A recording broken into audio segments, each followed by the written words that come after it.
Hey, what's up, everybody? Jay Pounds here, and we got the top 10 buys for rebuilding owners for you.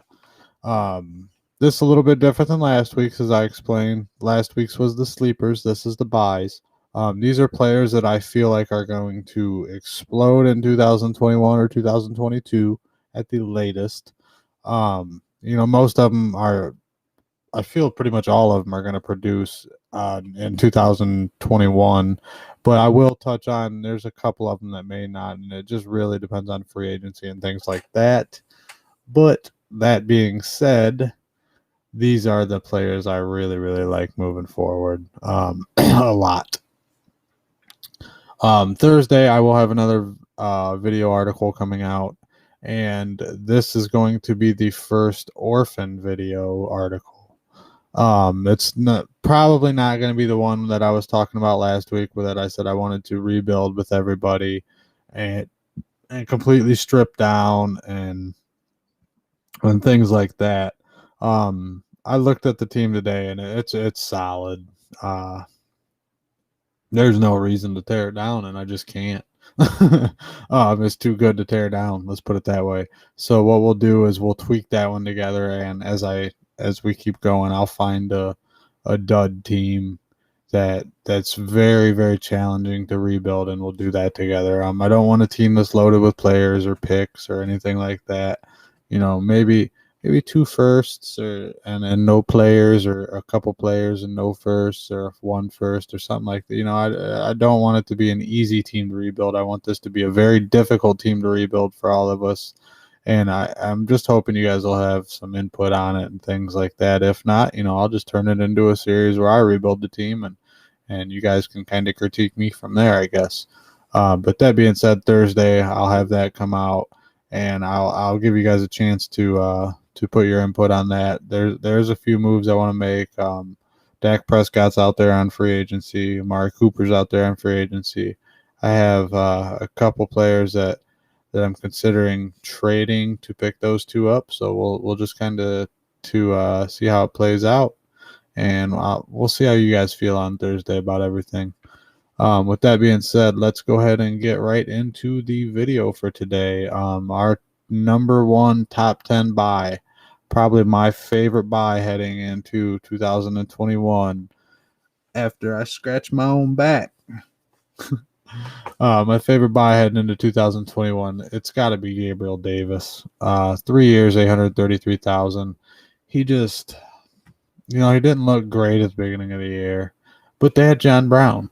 And then John Brown goes down, and it just seemed like each week Gabriel Davis slowly started getting more involved and more involved and more involved. And now it just seems like he's a trusted member of this offense.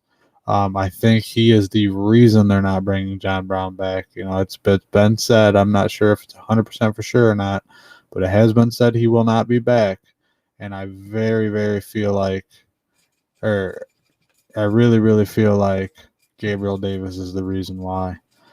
Yes, Cole Beasley had an amazing season last year, and I think he'll have another one in 2021. But Cole Beasley has done the same thing his entire career, and I don't see that changing. Buffalo really needs somebody opposite of Diggs, and I think Davis is that guy moving forward.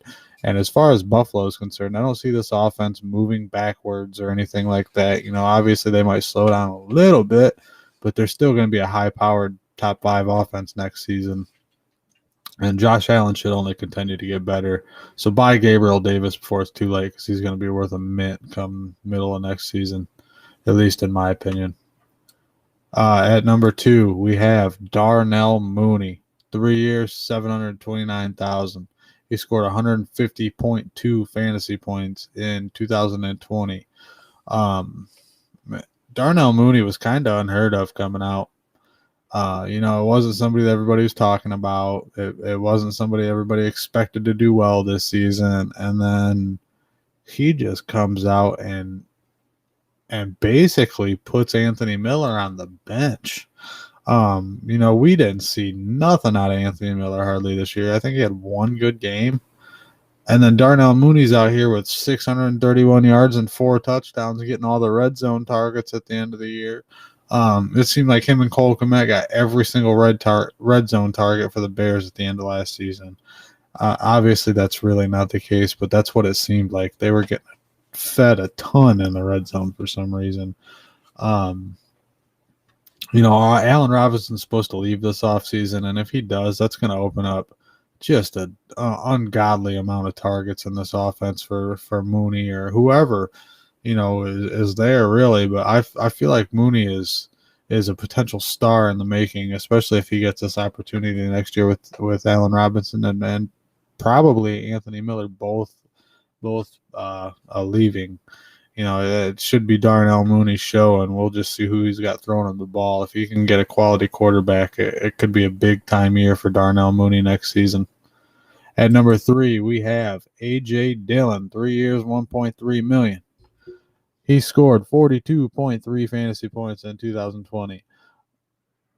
My thing with A.J. Dillon is basically he can't catch the ball. I mean, I'm sure he can, but he doesn't. And nobody's seen him do it effectively yet. So the whole 3-down thing worries me. But, I mean, you look at Derrick Henry. He hasn't caught a pass since 92. So I think Dillon could suffice if Derrick Henry can do it. They remind me a lot of each other. Derrick Henry had a kind of a slow start to his career. A.J. Dillon's taking that same trajectory. And we'll just see what happens.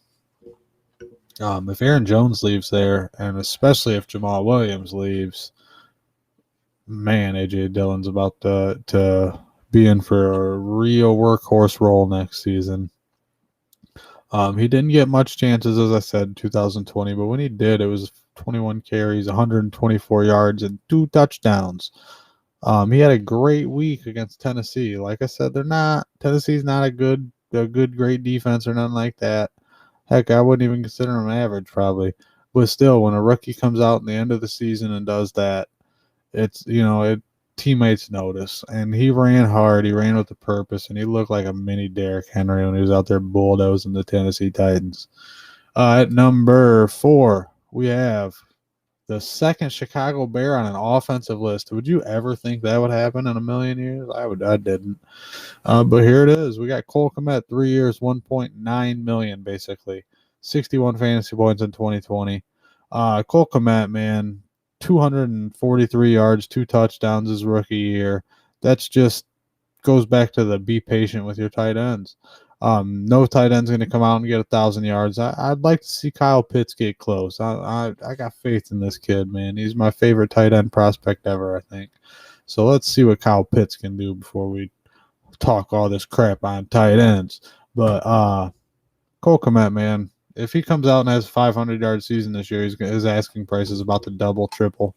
That puts him on pace to be a stud star tight end.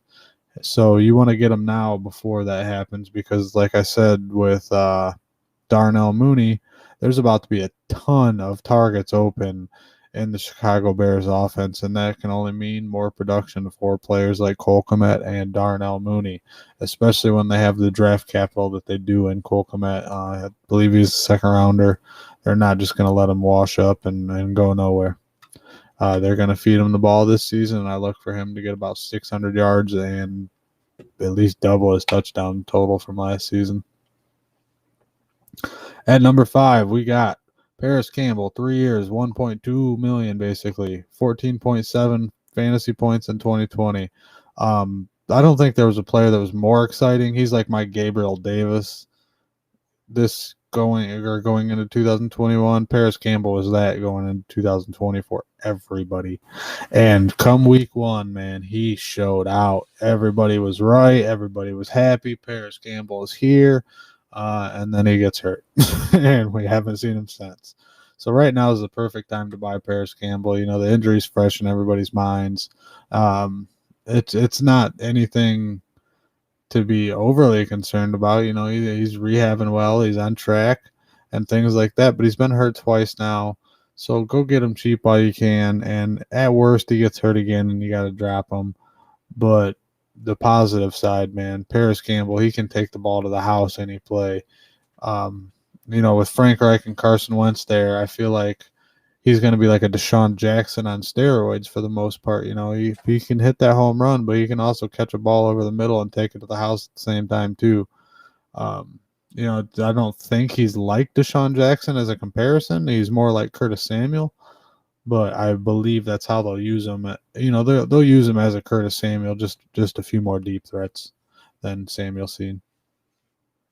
At number 6, we have Michael Gallup, 1 year, 880,000. 173.3 fantasy points in 2020. Michael Gallup would be the number one player on this list if he didn't have a year left in Dallas. But since he has a year left behind CeeDee Lamb and Amari Cooper, I just can't put him all the way up there. To me, depending on your team, he's worth a buy no matter what. Just hold on to him for a year, and then you got a solid starting or a solid wide receiver 2 for the next 4 or 5 years. It seems like he's going to play that consistent. I really, really like the outlook of Gallup. You just got to get him out of Dallas. We kind of started to see again what he was capable of last year when Andy Dalton took over and really started to find his groove. His favorite target was Michael Gallup. And that's where a lot of his stats from last season came. But I'm just excited. He can be the best number 2 wide receiver in football if he really, really puts his mind to it. And he can even potentially be a number 1 wide receiver, just depending on who the quarterback is of that offense. So I'm excited to see Michael Gallup kind of spread his wings a little bit and get out on his own and see where he ends up, most importantly, and we'll see how that plays out. At number 7, we have KJ Hamler, 3 years, $1.7 million, 92.4 fantasy points in 2020. Is it just me, or does it seem like KJ Hamler was drafted in the 7th round or undrafted or something like that? I mean, obviously, look at his salary. He wasn't. He was a 2nd or 3rd rounder. Judging by that salary, I'd say he's a 2nd rounder. But it's just incredible. I don't know. I feel like I'm the only one, but every time I hear his name, I think 7th round, and I don't understand why.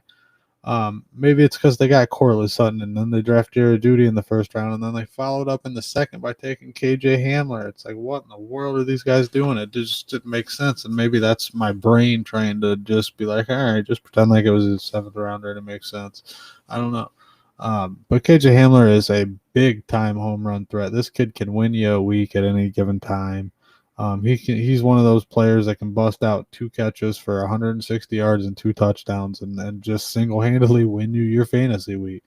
That's what KJ Hamler is. And then there's other weeks where you're going to be like, who, me? No, not me. I ain't got KJ Hamler on my roster. You're looking at the wrong person, buddy. Like just denying it until the day you die. Like, no, it wasn't me. I didn't pick KJ Hamler. And then other weeks, like, yeah, I got KJ Hamler, man. He destroyed you, stuff like that. And that's just how it is in fantasy. But KJ Hamler is a walking Deshaun Jackson, and he's going to be like that for the rest of his career, I feel like, unless he can figure out some type of short to intermediate passing work. But it just doesn't look like it's going to happen at this point. But again, he was only a rookie last year, so it's hard telling. We'll see. At number 8, I got that number right. Yes, number 8, we have Anthony Fercer. He's a free agent. He scored 83.7 points last season. If Fercer can get into an offense that utilizes the tight ends, he can be very, very good. He had one very, very good game last year. 8 passes, 113 yards, 8 catches, 113 yards, and a touchdown. The following week, they gave him 2 targets. So it's just like they just didn't believe in him, like it was a fluke or something. But it seemed like every time this guy was getting 6 targets, he was at least getting 70 yards. And I just don't understand why they didn't at least test him out a couple more times and see how it was. In my opinion, he looked better than Jonnu Smith when they were both on the field. And I just don't understand why they didn't give him any extra opportunities when they had the chance, honestly. I know obviously with AJ Brown and Corey Davis and Derrick Henry there, you got a lot of feeding of the ball to do, but Ferkser really just seemed like he earned it, and it just never came. So hopefully he gets an opportunity this coming off season with a new club, and we'll see how it goes from there. At number 9, we have Preston Williams, 1 year, 588,000. Just Preston Williams' salary alone makes him worth it.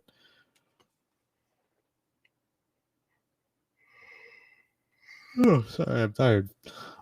His salary alone, he's so cheap, he makes it worth it. But him being injured, you're going to get him for next to nothing. And if he can come out and be even halfway productive in a wide receiver 3 or a flex or something, you're winning big time there.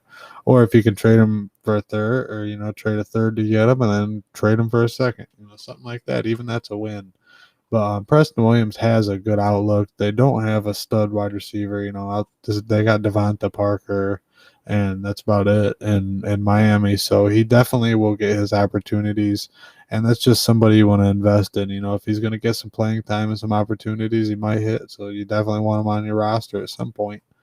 Don't overpay for him, but right now I feel like with his coming off his injury, get him before he gets healthy, and you'll get him cheap. At number 10, I got a little bit of a bonus player for you. We got first Jeff Wilson, 1 year, $2 million, and then Gus Edwards is a free agent. I'm going to touch on these guys real quick so I don't make this video too long. Basically, to me, Gus Edwards is a safe play. Jeff Wilson has the higher upside. I say that because Gus Edwards doesn't seem to get hurt. He's very consistent. He doesn't get you these 70, 80-yard runs or nothing like that. And Jeff Wilson, he's shown to give you huge games. Gus Edwards will give you big games, just not huge games. Jeff Wilson will give you crap games and huge games. But Gus Edwards, if he's getting the carries, he's not going to give you a bad game. That's just how it is. So if you want safety, go with Gus Edwards. If you need that extra boost in your lineup, I would say Jeff Wilson. But these are both players that I feel like are going to do well in 2021, and players that I think you guys should target.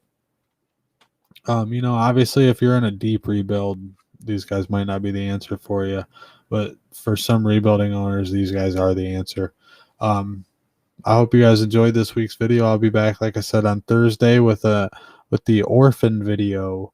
We're going to start that series, and hopefully it's one you guys enjoy, and I know I'm going to enjoy it. It's something I've been looking forward to. I was very, very happy when Tim sent me the message today. He's like, hey, we got your orphan team. And I look at it and I'm like, holy cow, did you ever? You got me a real good orphan team. Like, wow. Whoever had that team before me, man, they did a great job drafting or trading or whatever. I don't have a first-round pick in this upcoming draft, but we'll get into all that on Thursday, guys. Until then, good luck on your 2021 Chase for the Ling. Good luck on your 2021 Chase for the Ring, guys. We'll see you on Thursday. Peace.